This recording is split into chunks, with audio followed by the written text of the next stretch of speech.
রাধে রাধে বন্ধুরা, আমি সুকান্ত এভরিডে ব্লগে আপনাদের কাছে নিয়ে এসেছি আমি কী করে পুজো করি, দেখতে থাকুন। আর আজকের যেহেতু মঙ্গলবার, বজরঙ্গীর পুজো করি, আপনারাও দেখতে থাকুন আমি কী করে বজরঙ্গীর পুজো করি। জয় শ্রী রাধে।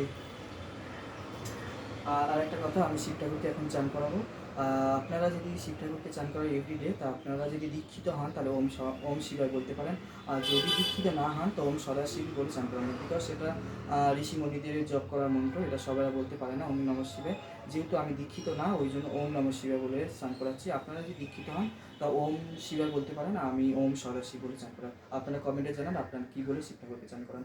আর এভরিডে ব্লগে আপনি সুকান্ত আপনাদের কাছে নিয়ে এসেছি নতুন এক ব্লগ।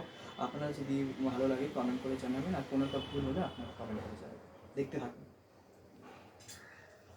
ওম সদা শিব সম ওম সদা শিব সম ওম সদা শিব সম ওম সদা শিব সম ওম সদা শিব সম ওম সদা শিব সম।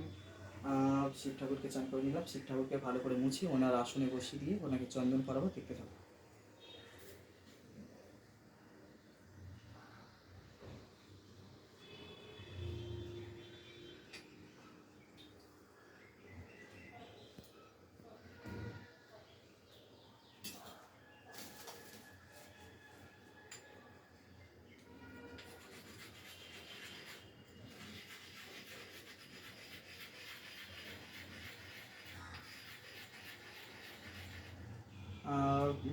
আপনারা ভালো করে ফলো করুন। শিব ঠাকুরের চন্দন করানোর একটা নিয়ম আছে।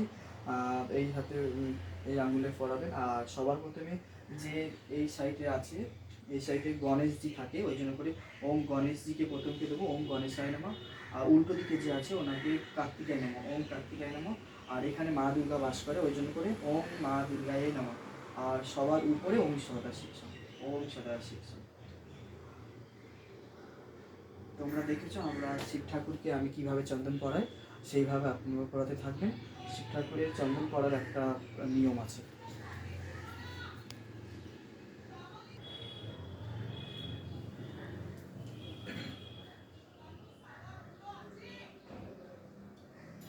এক মিনিট, আমি একটু কিছু ফুল আনতে যাচ্ছি, আপনারা ওয়েট করুন। তুমি সব চলো, আমি এবার ঠাকুরকে কীভাবে ফুল লাগাই, কার প্রথম কার আগে বা কার কখন লাগাতে হয় আমি দেখে দিচ্ছি।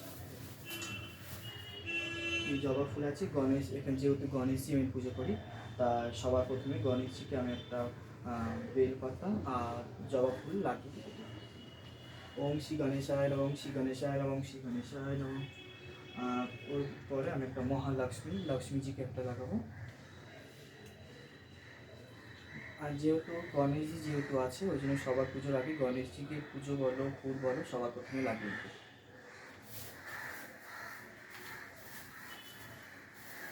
আর এবার আমি শিব ঠাকুরকে ফুল লাগাবো। আর যেহেতু রাধা কৃষ্ণ যেহেতু আমাদের বাড়িতে আছে, তাই রাধা কৃষ্ণকে ফুল লাগাবো। ও রাধা কৃষ্ণের মন্ত্র তো অবভিয়াসলি তোমরা জানো, আমি আমার মতন করে বলি। ওম কৃষ্ণায় বাসুদেবায় হরে পরমাত্মনে প্রাণত কৃষ্ণাশয় গোবিন্দায় নমো নমঃ। রাধারানীরও মন্ত্র সেম হবে। ওম তপ্ত কাঞ্চনে গৌরাঙ্গী রাধে বৃন্দাবনেশ্বরী বিশ্বভানুসুতদেবী প্রণমামি হরি দিয়ে জগৎ জননী দিয়ে দিয়ে দিব। আর গিরিধারী গোপাল আছে, গোপাল সোনাকেও ফুল লাগিয়ে দিব। আর সরস্বতী মা আছে, জগন্নাথ সুভদ্রা বলরামজিকেও ফুল লাগিয়ে দিব।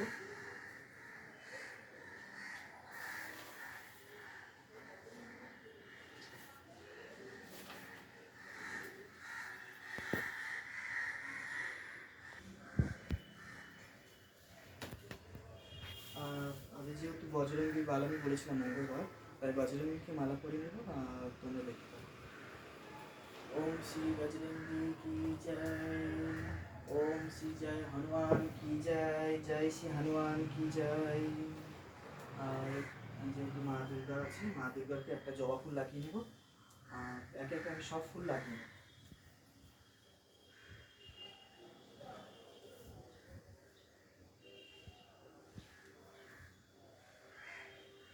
আর এই তুলসী আমি দিচ্ছি অবভিয়াসলি গোপাল সোনাকে আর কৃষ্ণজিকে আর জগন্নাথ সুভদ্রা বলরামকে, তোমরা লাগিয়ে নেবে।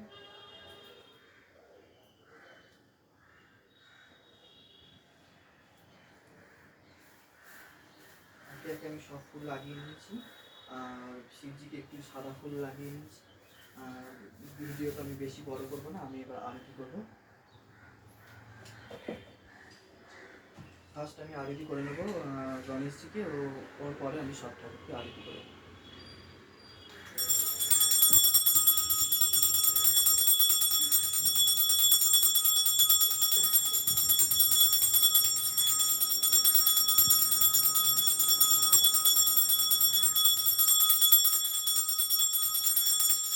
আর একটা কথা, তোমরা সবসময় নিজের আদি পিতা আদি মাতার তোমরা সবসময় আরতি করবে। যেহেতু আমাদের বাবা মা দাদু কারো আছে কারো নেই, আগের তার বাবা মাদের, ওদের সবসময় তোমাদের পরম পিতাকে পরম মাতাকে সবসময় আরতি করবার সময় করবে, তাহলে নিজের গুরুষ্টম অনেক ভালো হয়। এটা আমি জানি, আপনারা কেউ কেরমভাবে জানেন আপনারা পালন করবেন।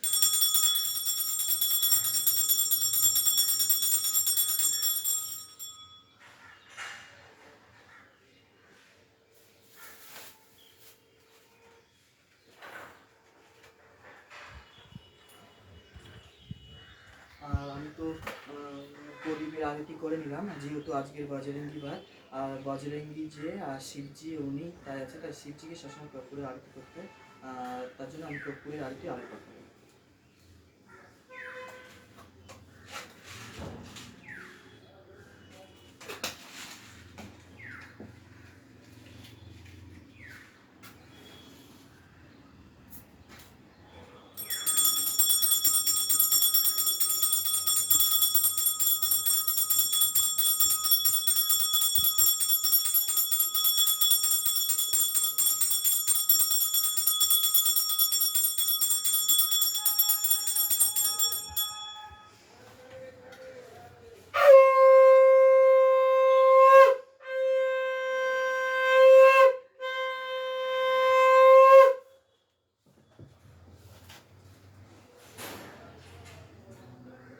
সবার পুজো, আমার পুজো সমাপ্ত। ওম সবার পুজো শেষ। ওম তৎসৎ ওম সৎসৎ বলে শেষ করবে। আর আজকে যেহেতু বজরঙ্গী, জয় বজরঙ্গী আপনারা বলতে। আর সুস্থ থাকবেন, ভালো থাকবেন, জয় শ্রী রাধে রাধে। দেখা হচ্ছে নেক্সট ব্লগে। আপনারা কোনটা ভুল হয়েছে সেটা কমেন্ট করে জানান। আর নেক্সট ভিডিও পেতে গেলে আপনারা সাবস্ক্রাইব করে আমার সাথে থাকুন। নমস্কার।